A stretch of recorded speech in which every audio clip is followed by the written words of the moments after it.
Visual, fast-paced montage. Shots of a Bugatti, Tate smoking a cigar. A kickboxing knockout, then a sharp cut to him in handcuffs being led by Romanian police. He calls himself Top G2, his millions of followers. He is the last masculine hero, a self-made multimillionaire who escaped the Matrix. To his critics, he is the most dangerous man on the internet, a misogynist, and an alleged criminal. But before the private jets, the webcam empire, and the Romanian prison cell, Andrew Tate was just a kid in Luton, England, trying to fight his way out of poverty. How did a chess master's son become the most Googled man on earth? Was it luck? Was it a marketing masterpiece? Or was it something darker? In the next 15 minutes, we are going deep into the true story of Andrew Tate III, from the kickboxing rings of Europe to the interrogation rooms of Bucharest. This is the unvarnished life of Andrew Tate. Visual. Old photos of Andrew as a child. Photos of his father, Andrew Tate Jr., playing chess. Images of Washington, D.C., and rain-soaked streets of Luton, UK. To understand Andrew Tate, you have to understand his father. Born in Washington, D.C. in 1986, Andrew was raised in the shadow of Andrew Tate Jr., an international master in chess.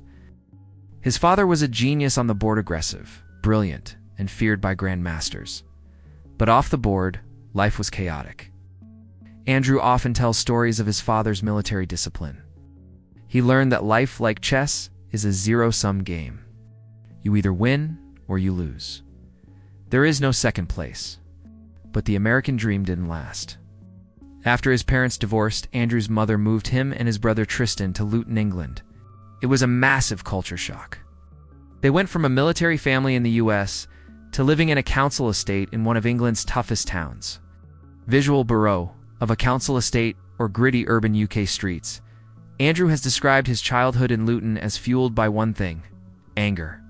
He was the American kid with the weird accent. He was broke. He saw people with nice cars and decided early on that he would do anything to not be poor. He didn't have money, but he had his father's genetics and a desperate need for respect. That desperation led him to the local gym. Visual montage of Andrew training, hitting heavy bags, sweating.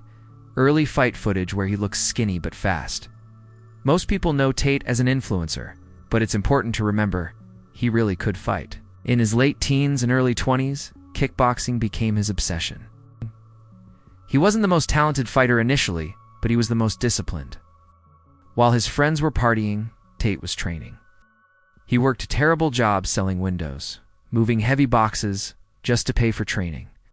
Visual footage of Tate winning his first belt, the ISCA belt.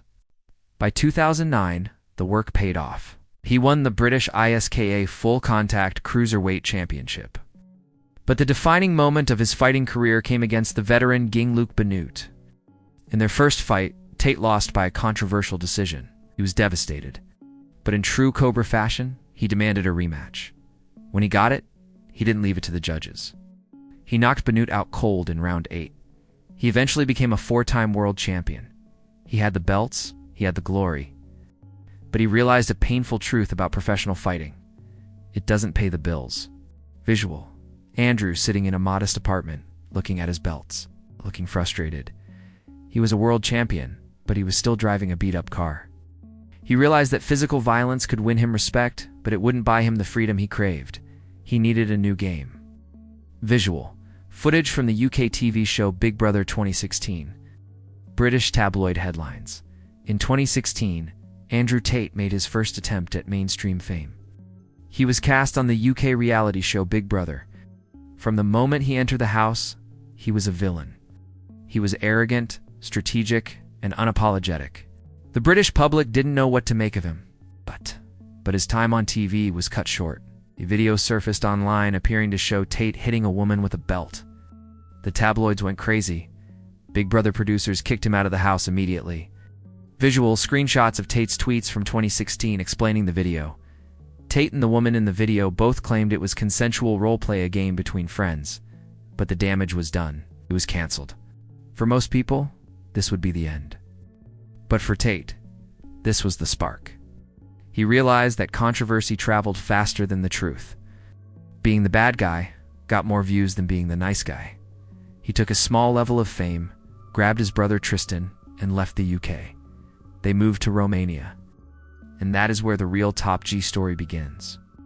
Visual, cinematic drone shots of Bucharest, Romania. Luxury cars, Ferraris, Aston Martins, piles of cash, why Romania? Tate has said openly that he liked the corruption. He liked that he could pay his way out of trouble, a statement that would come back to haunt him later. In Bucharest, the Tate brothers built a business that became the foundation of their wealth, a webcam studio.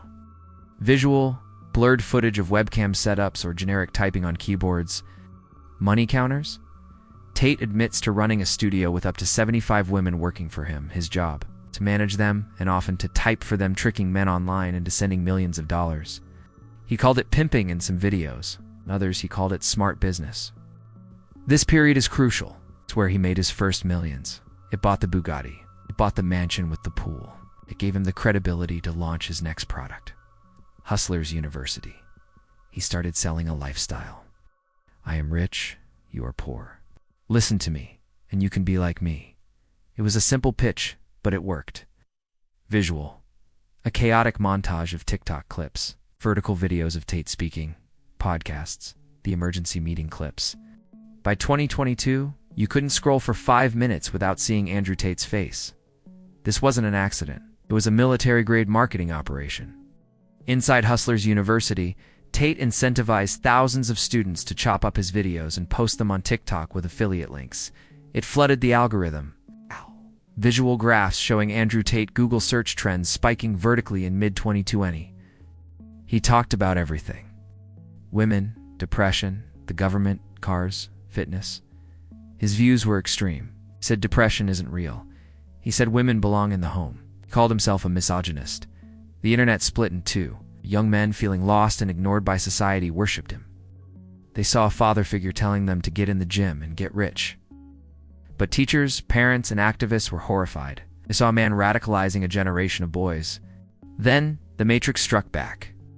In August 2022, in a coordinated move, Tate was banned from Facebook, Instagram, YouTube, and TikTok in the span of 48 hours. He was digitally erased. But as he famously said, you cannot kill an idea. Visual, night footage, police lights. The DIICOT Romanian anti-crime unit raiding his villa. Tate, in the Matrix coat, being led away. The high life came crashing down in December 2022. Following a Twitter beef with Greta Thunberg that involved a pizza box, Romanian authorities raided the Tate compound. Andrew and Tristan were arrested on serious charges: human trafficking, rape, and forming an organized criminal group. Visual, court sketches. News anchors reading serious headlines. Prosecutors alleged that the loverboy method Tate bragged about was unjust, a business tactic, it was a crime. They claimed women were coerced, threatened, and forced to work. Tate has denied every single charge. He claims the case is a political attack, a punishment for speaking the truth against the global elite. He spent months in a Romanian jail cell, fighting roaches and reading the Quran before being moved to house arrest. Visual, slow zoom on Tate's face. Split screen of his supporters cheering versus protesters. So who is Andrew Tate? Yes. Is he the motivational speaker who saved thousands of young men from laziness? Oh. Or is he a criminal who exploited women to build a fake empire? The legal battle is far from over. He could face years in prison, or he could walk free. But one thing is undeniable. Andrew Tate changed the internet forever. He showed us the dark side of male ambition and the power of an algorithm. The story of the chess master's son isn't finished yet. But for now, it's his move. Visual, text on screen, daily trend report. What do you think? Is Tate innocent or guilty? Let us know in the comments below. And if you enjoyed this deep dive, hit that subscribe button for more untold stories.